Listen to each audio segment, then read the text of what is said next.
thank you to the Minister through the Chair. We've been working really close with the paramedics on this file since we've been elected and since we've been here. And we appreciate the meetings that you've had with us too, and been able to talk and share our concerns and share their concerns. We've come a long way from where they started. You know, we've dealt with some issues that they've brought to us, language issues, and we realize that there's a whole lot more behind it. Do you have any idea, and I know that they're willing to do the process and the steps that they need to take and what we've explained and what you've explained to them too, do you have any idea how long the process would be to, you know, once things got rolling and they did what they needed to do, do you know what kind of timeline it would take? I do not, but you have to remember, it's their ask. When we left the meeting, which you were present at, I said, well, okay, what do you want? What is it you want? And as you recall, I said, I know what you don't like. You don't like this, and you don't like this, and you don't like this, and you don't like this. So, I understand what you don't like. And you say, well, we don't like all these things. Well, what is it you're asking for? Well, they asked for something, and I said, no, that absolutely is not going to happen. And they sort of laughed and smiled and said, well, we knew that, but we just thought we'd ask anyway. And we all had a little bit of a laugh. I said, that's not going to happen. And the others, as you recall, they are going to have their legal counsel provide me with information. I'm having the public service provide me with information. We're going to meet. We're going to trade that back and forth. I'm going to get some information that I've asked the department to get. There's other information from a legal point of view that I've asked the Attorney General's office to get. And there's some information that they've agreed that they would get for me at this particular point in time. I don't have yet. Having said all that, we're working together. We're not evasive or anything like that. And as you recall the meeting, they were going to get me some information. We were going to get it to them. And we're working along in that end. But remember, it's their ask. And they're the ones that's saying, we do not like the situation. And there's an old,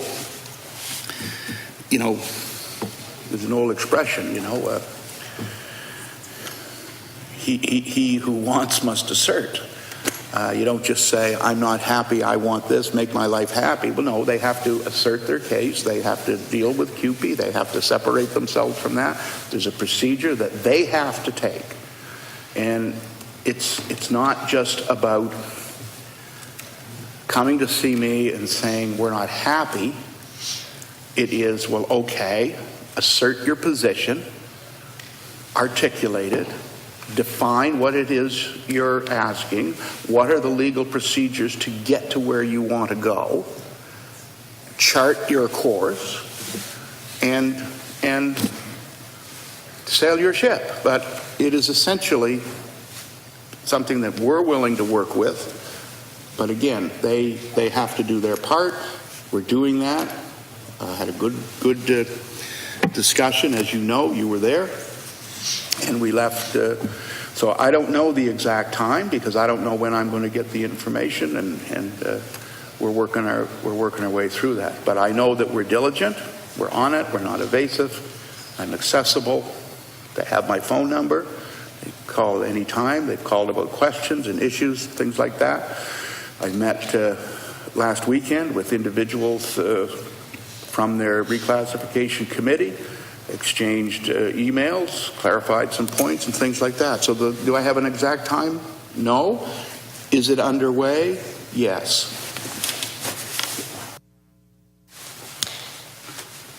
Thank you to the Minister through the Chair. I'm sure they're all going to be very glad to know that it's being worked on and that they're one step closer to obtaining this reclassification, and will definitely boost the morale of the paramedics, and retaining. A lot of them are getting trained here and leaving to go to other places, and a lot of them that have been here a long time that I've met with are actually put in resumes for other provinces. So the faster that this stuff gets done, the more we can hang on to, I guess, the ones that we have. Are there any incentives, besides reclassification that's available or that's considered by the province to keep them here or and to hire more from away to bring them into New Brunswick? Province of New Brunswick, Mr. Chair, contracts with Medivy to operate and administer the ambulance NB file, which we would refer to as the paramedic file. The recruitment issues, if you have a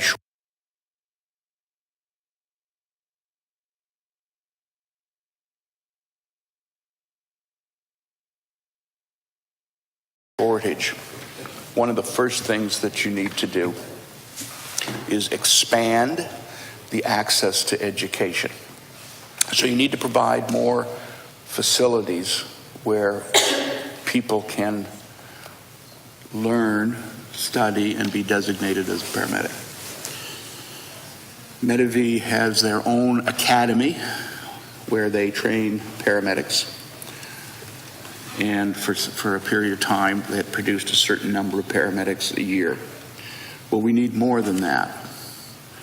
So the community colleges have seen this particular need and are now providing paramedic education at community colleges. Private colleges, such as Olton College, now has a paramedic program, and with the changes to the bursary and financial assistance and taxation and everything that my colleague, the Minister of Finance, spearheaded through, will be very helpful to organizations like Olton College, so that people who want to go there can get the kind of financial assistance to become paramedics that they otherwise did not have. So congratulations to my colleague, the Minister, for opening up that area of access to private organizations with respect to educating and training paramedics. So that was I believe, a good incentive to broaden the availability for paramedics. Medivy continues to advertise, continues to recruit from other provinces, but I believe that there is no better way than to promote the paramedic profession in the high schools to young people, provide them financial assistance for their education in that regard,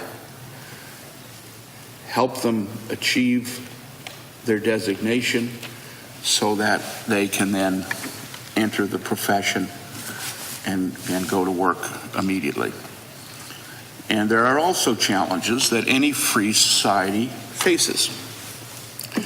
We live in a free society, and people have the capacity to make choices. And one of the choices that people make in a free society is where they live. There's a lot of factors that go into why someone lives where they live. It could be family, it could be lifestyle, it could be who they married or seeking a job or whatever. So there isn't particularly, you can't put a gun to someone's head and say, you must live in this community. You have to be more creative. You have to offer incentives and things like that to meet the imbalance of labor that exists in parts of the province.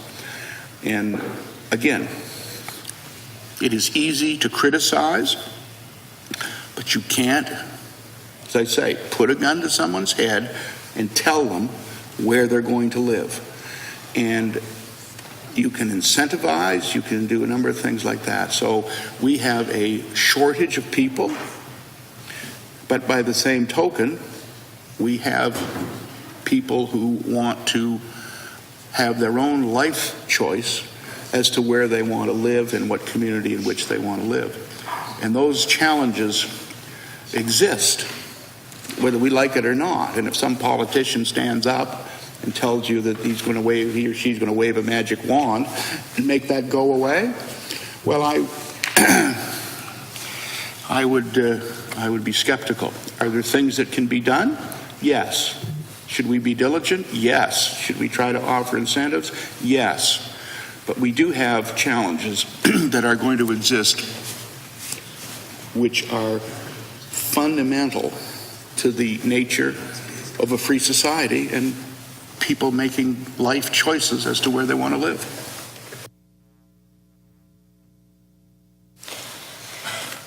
I thank you through the chair to the minister. And I thank you for the time and the effort that you're putting into this. And I know